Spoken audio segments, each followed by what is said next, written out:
सस्ते वाले दाल मसाले स्वाद हुआ बेकार। MDH की हल्दी मिर्ची धनिया करे कमाल। ये रंग दे, ये खुशबू दे, ये तीखा, ये कम पड़े। क्या निराला MDH मसाला।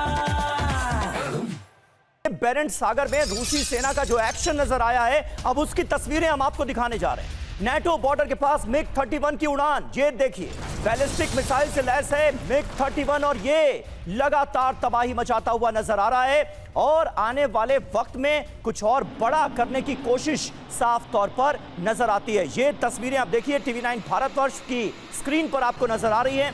ये नेटो बॉर्डर के पास का आसमान हम आपको दिखा रहे हैं जहां पर मिग 31 उड़ान भरता हुआ नजर आ रहा है। खास बात यह है कि ये लड़ाकू विमान मिग 31 बैलिस्टिक मिसाइल से लैस है, यानी बस ऐसा लगता है कि एक ऑर्डर भर का इंतजार है, आगे कुछ भी हो सकता है। बेरेंट सागर में रूसी सेना एक्शन में नजर आ रही है और वहीं यूक्रेन की राजधानी कीव पर रूस ने बड़ा हमला कर दिया है। देर रात यहां के ऑयल डिपो पर ड्रोन अटैक हुआ। हमले के बाद डिपो में लग गई आग। ये देखिए तस्वीरें, कुछ ऐसी तस्वीरें हमने आपको रूस के अलग अलग इलाकों से दिखाई जहां पर यूक्रेन ऑयल रिफाइनरीज को निशाना बना रहा है और अब ये तस्वीरें आपके सामने हैं जहां यूक्रेन पर अटैक किया गया है। देर रात ये अटैक हुआ है, राजधानी कीव पर यह अटैक हुआ है और यहां पर एक ऑयल डिपो को निशाना बनाकर इसे कर दिया गया तबाह। ये रूस का हमला है और वहीं नेटो के खिलाफ रूस की बड़ी तैयारी सामने आई है। नेटो के खिलाफ न्यूक्लियर प्लान, जी हां, कैलिनिनग्राड में इस्कैंडर मिसाइल तैनात कर दी गई है। न्यूक्लियर पेलोड ले जाने में सक्षम है इस्कैंडर। टारगेट पर पोलैंड, लिथुआनिया और बर्लिन। तो यहां पर भी लगातार स्थितियां बिगड़ती हुई नजर आ रही हैं और कैलिनिनग्राड में हमले का डर, आशंका लगातार जाहिर की गई है। इसके चलते ये जो डिप्लॉयमेंट है ये काफी अहम माने जा रहा है। टारगेट पर पोलैंड और लिथुआनिया के साथ साथ बर्लिन भी नजर आ रहा है। तो पुतिन का ऑपरेशन इस्कैंडर क्या है, ये देखिए, प्लान क्या है, एक एक डिटेल आपके सामने। नेटो देशों के खिलाफ ये न्यूक्लियर प्लान है। न्यूक्लियर मिसाइल इस्कैंडर को तैनात कर दिया गया है। 500 किलोमीटर तक हमले में सक्षम है इस्कैंडर, बहुत घातक मिसाइल है। कहां तैनाती की गई है? नेटो देशों के बॉर्डर कैलिनिनग्राड में। टारगेट पर कौन कौन से देश हैं? सबसे पहले तो पोलैंड, लिथुआनिया और जर्मनी तक टारगेट पर रूस के नजर आ रहे हैं। बड़ी बात यह है कि ड्रोन घुसपैठ के बाद रूस और नेटो के बीच तनाव बढ़ता नजर आ रहा है और ऐसे में ये डिप्लॉयमेंट कितनी महत्वपूर्ण नजर आती है, ये जानना बहुत जरूरी है। महेश सचदेव सर, किस तरह से आप इस मूवमेंट को देख रहे हैं, इन डिप्लॉयमेंट्स को देख रहे हैं? क्या अब ये तय माना जाए कि बातचीत के जितने भी रास्ते खोलने की कोशिश की गई थी वो सब के सब बंद हो गए?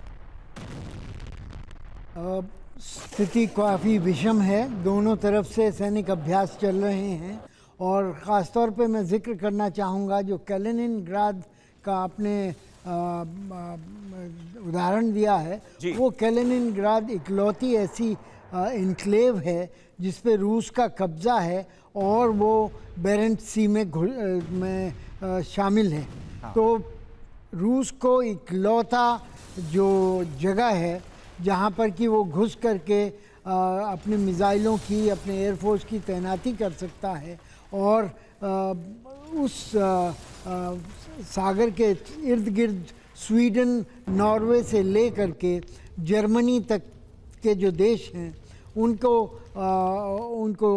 पर अपना शिकंजा मजबूत कर सकता है, उनको थ्रेटन कर सकता है। वो उसके लिए एक जगह है जहाँ पर कि उसने अपने मिसाइल तैनात किए हैं। दूसरा मैं ये भी कहना चाहूँगा कि युद्ध जो रण क्षेत्र है उससे निकल करके आर्थिक या और जियोपॉलिटिकल ज़्यादा बनता जा रहा है।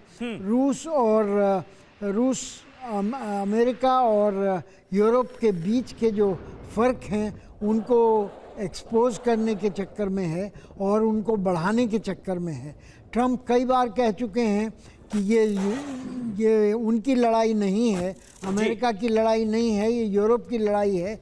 उनको पहले रूस से तेल खरीदना बंद करना चाहिए, उनको पहले यूक्रेन की मदद करने के लिए पैसा इकट्ठा करना चाहिए, उनको पहले अपने जीडीपी का 5% डिफेंस पे लगाना चाहिए, तभी जाकर के वो अमेरिका वो बाद में अपने पोस्चर बताएगा। अमेरिकन अपने बूट्स भी ग्राउंड पर नहीं लेना चाहते, सुरक्षा की गारंटी भी यूक्रेन के लिए बिल्कुल सही बात है, बिल्कुल सही बात है। सस्ते वाले दाल मसाले स्वाद हुआ बेकार, एमडीएच की हल्दी मिर्ची धनिया करे कमाल। ये रंग दे, ये खुशबू दे, ये तीखा, ये कम पड़े, क्या निराला एमडीएच मसाला।